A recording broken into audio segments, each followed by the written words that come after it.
En hoe gaat het ontnota? Hoe verrint de storm wat in Friesland? Nou, het valt nou naar mij, hè, maar dus het boezemsysteem is echt iets wat vrij traag reageert. Dus de invloed van regen en wind die je nou had, dat is eigenlijk, ja, die merkst eigenlijk pas een dag of 2 dagen later. Dus het is altijd ingaan en oefenen en anticiperen op iets wat de aankomende dagen gebeuren gaat. Dus je moet eigenlijk dus, ja, de situatie die komen gaat, maar nou eigenlijk proberen voor te wijzen. Ja. En hoe leidt de regio er dan bij over een paar dagen als de storm oerraast is? Wat voor gevolgen zullen mensen eraan van? Nou, ik denk dat het grootste gevolg was is normaal in de boezem een streefpeil van min 52 NAP.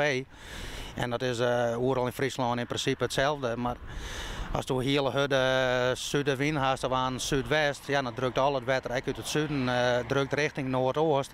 Dus ja, dus is in deze omgeving wel wat hegere boetewaterstanden dan dat het normaal is. Dus dat kan voor mensen heel vreemd liedje. Ja. Maar niet om zwaar te meiden? Wie meidjes uiteindelijk geen zwaar genoeg. Nee, we hadden het Hoogland gemaal draait aan wol en Dokkum en Zielen staat volop spuien en Zoutkamp. Nou ja, dat is voor u is normaal.